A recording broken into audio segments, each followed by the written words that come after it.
नमस्कार, स्वागत छ कार्यक्रम खोज खबरमा। म पुष्कर खतिवडा। समाजमा भएका हरेक घटनामा हाम्रो नजर, जनताको सूचना पाउने अधिकारको सम्मान हाम्रो अभियान। त्यसैले समुन्नत र समृद्धशाली समाजको यात्रा खोज खबरको अन्तिम अभिष्ट अनि गन्तव्य हो। कोरोना संक्रमणले भयावह रूप लिएपछि भारतका विभिन्न प्रदेशमा कतै लकडाउन, कतै प्रतिबन्ध त कतै कर्फ्यूसम्म लगाइयो। यही बीचमा रोजगारीका सिलसिलामा भारत पुगेका नेपाली स्वदेश फर्कने क्रम बढेको छ। अहिले भारतबाट दैनिक जसो सयौंको संख्यामा नेपाली नागरिक गड्डा चौकी नाका भएर नेपाल प्रवेश गरिरहेका छन्। गड्डा चौकी नाका भएर स्वदेश फर्कने अधिकांशमा एन्टिजोन परीक्षण गर्दा संक्रमण देखिन थालेको छ।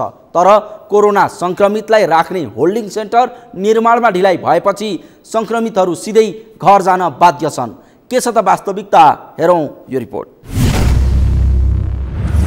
भारतबाट फर्कनेमा कोरोना संक्रमण बढ्दो।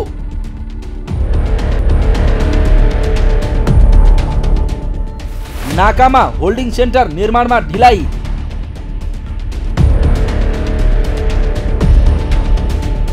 सोझै घर जान बाध्य कोरोना संक्रमित।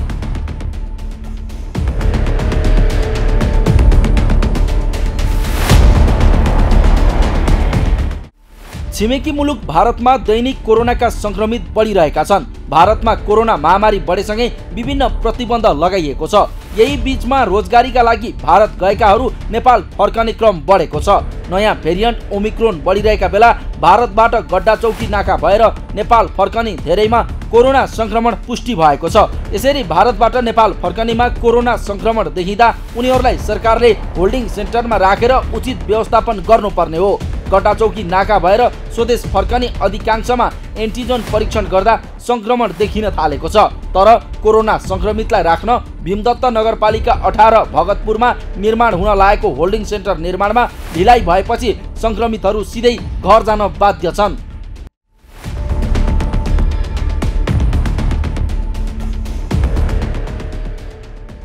सीमा नाका हुँदै नेपाल फर्कनेमा कोरोना देखिए पनि संक्रमितलाई राख्नका लागि होल्डिङ सेन्टर निर्माणमा ढिलाइ भएपछि संक्रमितहरू सिधै घर गइरहेका छन्। गड्डा चौकी नाकामै अस्थायी रूपमा बनाइएका होल्डिङ सेन्टर प्रयोगविहीन बन्दा संक्रमणको जोखिम झन बढ्दै गएको छ। भीमदत्त नगरपालिका र सुदूरपश्चिम प्रदेश सरकारको साझेदारीमा बनाइने होल्डिङ सेन्टर सरकारी जग्गाको अभाव भएको भन्दै 2 वर्षदेखि निर्माण कार्य सुरु हुन सकेको छैन। चैत मसान्तसम्म निर्माण सम्पन्न हुने गरी 45 लाखमा निर्माण कम्पनीलाई ठेक्का दिएको भए पनि स्थानीयको अवरोध र जग्गा उपलब्ध हुन नसक्दा सीमा नाका गड्डा चौकीमा होल्डिङ सेन्टर निर्माणमा ढिलाइ भएको भीमदत्त नगरपालिकाले बताएको छ। यो प्रदेश सरकार र भीमदत्त नगरपालिकाको साझेदारीमा यो गड्डा चौकी नाकाबाट भित्रिने, खास गरी इन्डियाबाट भित्रिने नेपालीहरूलाई केही समयको लागि अस्थायी रूपमा होल्डिङ सेन्टरमा राख्ने प्रयोजन लागि यो सम्झौता भएको हो। र खासमा चाहिँ त्यहाँ के छ भने हामीसँग चाहिँ सरकारी जग्गा उपलब्ध नभएको र निर्माण स्थलमा जुन चाहिँ पहिला हामीले चाहिँ प्रस्तावित गरेका थियौँ त्यहाँ चाहिँ अलिकति जनताहरूको अलिकति अपोजिसन पनि भएको कारणले गर्दाखेरि हामीले निर्माण स्थल खोज्नुपर्ने बाध्यता भयो। त्यो कारणले गर्दाखेरि निर्माण कार्यमा ढिलाइ हुनुभएको। अब यो हामीले चैत मसान्तभित्र सम्पन्न गर्ने भन्ने सम्झौता भएको हो। यसमा चाहिँ अहिले चाहिँ अब त्यो निर्माण स्थलको टुङ्गो लागेर निर्माण व्यवसाय चाहिँ निर्माण स्थलमा परिचालन भएको अवस्था छ। मलाई लाग्छ मसान्तभित्र सकिन्छ। भारतसँग सीमा जोडिएको कञ्चनपुरको भीमदत्त नगरपालिका 18 सालघारीमा सरकारले सेना मार्फत होल्डिङ सेन्टर निर्माण गरिरहेको छ। तर सेनाले जिम्मा पाएको होल्डिङ सेन्टर निर्माणमै ढिलाइ भएको छ।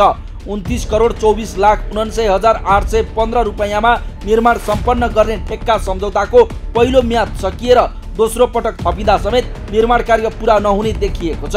सेनाबाट हनुमान कन्स्ट्रक्सन प्रणालीले निर्माणको जिम्मा पाएको थियो। सरकारले समयमै बजेटको व्यवस्थापन नगरिदिँदा होल्डिङ सेन्टर निर्माणमा ढिलाइ भइरहेको र चाँडै बजेट व्यवस्थापन नभए बाँकी रहेको निर्माण कार्य रोक्नुपर्ने बाध्यात्मक परिस्थिति आउने हनुमान कन्स्ट्रक्सनका साइट प्रतिनिधि लक्ष्मण सापकोटाले बताएका छन्। सम्झौता चाहिँ 2078 आषाढ 3 गते सम्झौता भएको 60 दिनमा सक्ने गरी ठेक्का लागेको थियो। तर हामीले अब यो फिल्ड हामीलाई काम गर्ने ठाउँको सुनिश्चितता सबै कुरो गर्दा चाहिँ आषाढ 16 गतेबाट हामी साइडमा काम सुरु गऱ्यौँ र भदौ 3 गते सक्नुपर्नेमा त्यति बेला पूर्ण लकडाउन सबै कुराले गर्दा कामदारहरू ल्याउनदेखि लिएर सबैलाई समस्या थियो।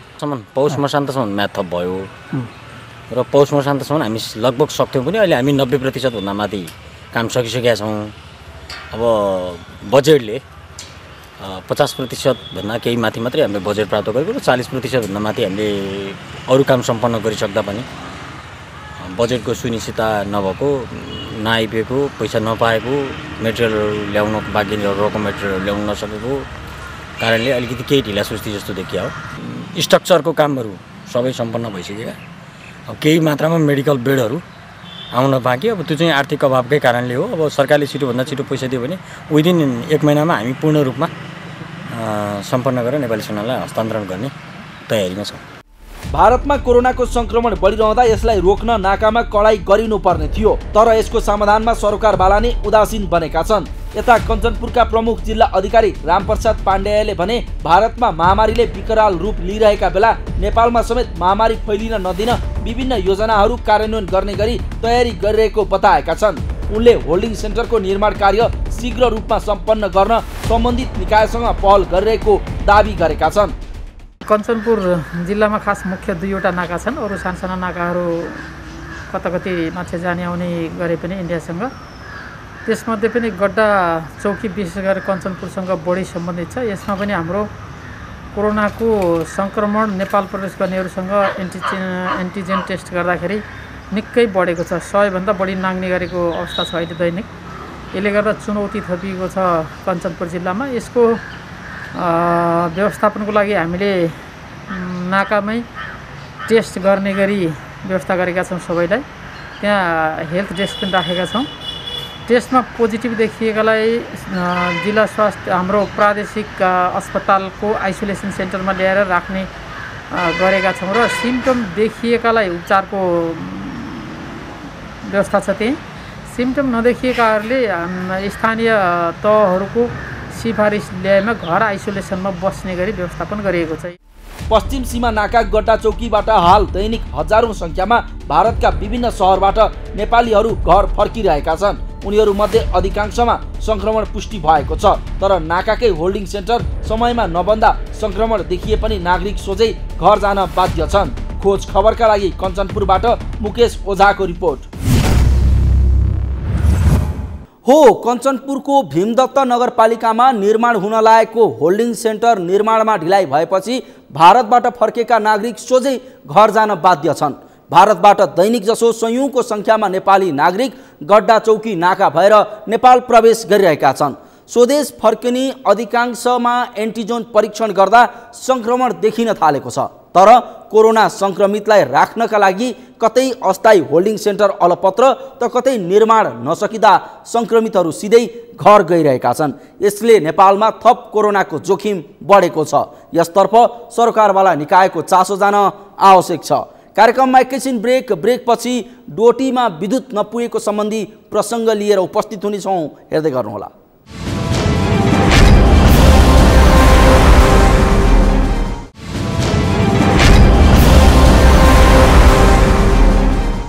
ब्रेकपछि स्वागत छ। कार्यक्रम हो खोज खबर। बिजुली बिनाको जीवन कल्पना गर्नुहोस् त। विद्युत भएन भने दैनिकी नै प्रभावित बन्दछ। यस्तोमा नेपालमा उत्पादन भएको विद्युत अन्य देशमा बेच्ने विषयको बहस चलिरहेको छ, तर नेपालकै सबै नागरिकको घरमा भने विद्युत पुग्न सकेको छैन। यसैको एक उदाहरण हो डोटीको बडीकेदार गाउँपालिका। डोटीको विकट स्थानीय तहका रूपमा चिनिने बडीकेदार गाउँपालिकामा विद्युत पुगेको छैन। वर्षौं अघि ठेक्का लागेर पनि ठेकेदारले समयमा काम नगरिदिँदा बडीकेदारका स्थानीय वर्षौंदेखि अन्धकारमा छन्। के छ त्यसको वास्तविकता, हेरौँ यो रिपोर्ट। डोटीको बडीकेदार गाउँपालिका अन्धकारमा।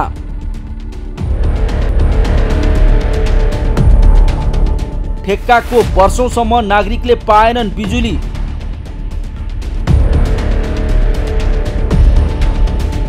विद्युत नहुँदा स्थानीयको दैनिकी कष्टकर।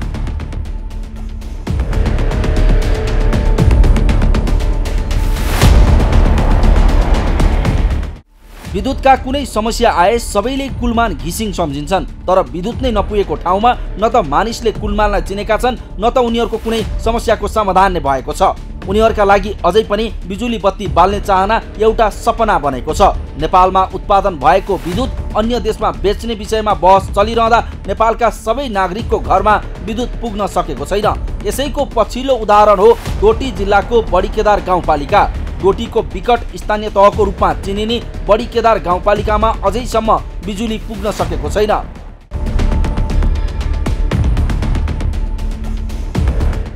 डोटीको बडीकेदार गाउँपालिकामा हालसम्म विद्युत पुग्न नसक्दा यहाँका नागरिक सोलरकै उज्यालोको भर पर्ने गरेका छन्।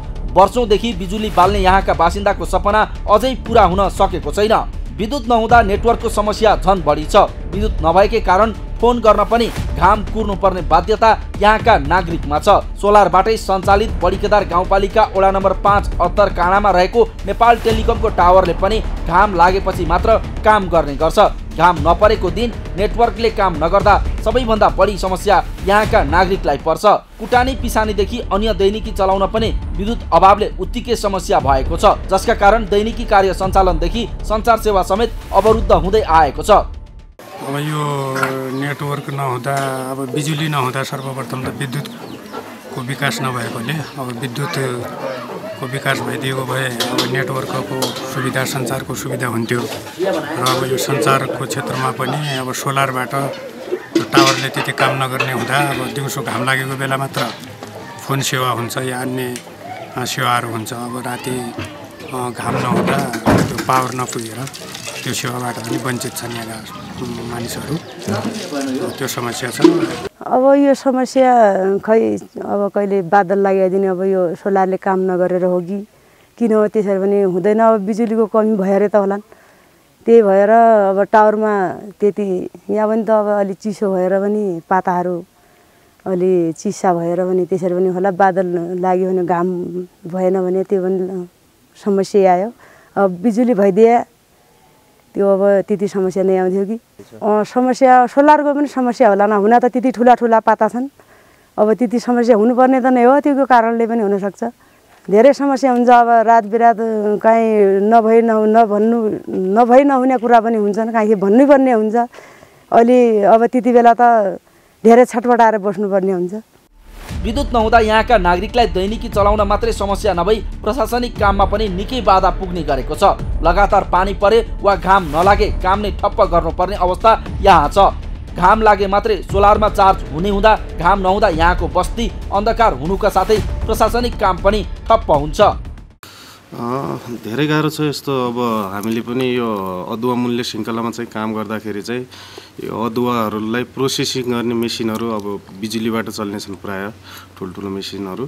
त्यो प्रोसेसिङ गर्न अहिले गाह्रो भइरहेछ। ठाउँ चाहिँ अलि अब बिजुली भएकै ठाउँमा चाहिँ ती मेसिनहरू राख्नुपर्ने भएको हुनाले ती मेसिनहरू सञ्चालन गर्न चाहिँ धेरै गाह्रो भइरहेछ। दोस्रो कुरा, अब हामीले कुनै पनि तालिम गोष्ठी यस्तो चलाउनु खोज्दाखेरि चाहिँ अब बादल लागेको बेला भनौँ, यस्तो बेला चाहिँ यहाँ लाइटको साह्रै समस्या छ। दैनिकी त्यस्तै हो। अब मोबाइल चार्ज गर्नु पनि कुनै दिन धेरै धौधौ पर्ने हुन्छ यतातिर, त्यस्तो छ। सोलरहरू काम नगर्ने त्यस्तो अवस्था भइरहेको। विद्युत नभएकै कारण ठुला ठुला काममा पनि निकै समस्या हुने गरेको छ। शिक्षा, प्रशासनिक, सञ्चार लगायत सबै काममा विद्युत नहुँदा बाधा पुगेको गाउँपालिकाको दाबी छ।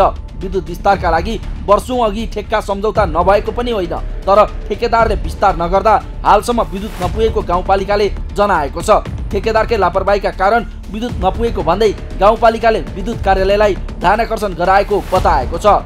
ठेकदारले अर्को ठेकदार गरेर यो विभिन्न 2-4वटा ठेकदारलाई पनि त्यो ठेक्का बेचेको अवस्था र अहिलेसम्म के अरे यो विद्युतको कार्यक्रम एकदम अगाडि नबढेको हामीले पनि धेरैचोटि कोर्डिनेसन गर्दाखेरि यो कुनै पनि ठेकटुप्पो पाइरहेको छैन। र आखिर यो टेन्डर गर्दा ठेकदारको कमजोरी भनौँ कि मेन ठेकदारले पेटी ठेकदारलाई बेच्दा यहाँसम्म पुगेको छ। विद्युतको अवस्था अहिलेसम्म जानकारी छैन। रोडमा पोल फालेको मात्रै छ, एक पनि जानकारी हामीलाई पनि छैन। छिटै बनाउँछ भन्छन् तर कहिले हो थाहा छैन। एकदम हरेक कुरामा समस्या छ, किनभने बिजुली छैन त केही पनि छैन। फोनको लाइन पर्याप्त छैन। पर्याप्त बिजुलीबाट काम गर्ने विभिन्न टेक्निकल विषयहरू पनि एकदम कमजोर छ। सोलर अलिकति पानी पर्दाखेरि यो धेरै सोलरले काम गर्दैन। कार्यालयको कामकाजको सिलसिलामा धेरै गाह्रो र चुनौती भएको छ। विकासका चर्का नारा र भाषणमा मात्र सीमित जनताका सुविस्तामा सरकारवालाको चासो नहुँदा डोटीका स्थानीय मर्कामा परेका छन्। तर यसमा न त राजनीतिक दल न त प्राधिकरण कसैको चासो पुग्न सकेको छैन। तसर्थ अन्धकारमा बसेका डोटीवासीका घर घरमा विद्युत पुर्याउन तत्काल पहल गर्न आवश्यक छ। खोज खबरका लागि डोटीबाट दिनेश विष्टको रिपोर्ट। हो, विद्युत विस्तारका लागि वर्षौं अघि सम्झौता भएको डोटीको बडीकेदार गाउँपालिकामा अझैसम्म ठेकेदारले काम नगर्दा विद्युत पुगेको छैन। ठेकेदारको लापरवाहीका कारण विद्युत नपुगेको भन्दै गाउँपालिकाले विद्युत कार्यालयलाई ध्यानाकर्षण पनि गराएको छ। तथापि यस विषयमा न त प्राधिकरण न त ठेकेदार न त कुनै राजनीतिक दलले नै चासो दिएका छन्। यस्तोमा घाम लागेका दिनमा मात्र सोलरबाट स्थानीय काम गर्न बाध्य छन्। त्यसैले यस विषयमा तत्काल सबै सरकारवाला निकायको चासो जान आवश्यक छ। हवस् त, आजलाई कार्यक्रम खोज खबर यति नै। कार्यक्रम खोज खबरका विषयमा कुनै प्रतिक्रिया छन् भने हामीलाई खोजखबर@sagarmatha.tv मा इमेल गर्न सक्नुहुन्छ अथवा फोन नम्बर 01570 60 74 मा फोन पनि गर्न सक्नुहुन्छ। लुकेका र लुकाइएका खबर निरन्तर जारी छ। नेपालको पहिलो न्युज च्यानल सगरमाथा टेलिभिजन हेर्दै गर्नुहोला। नमस्कार।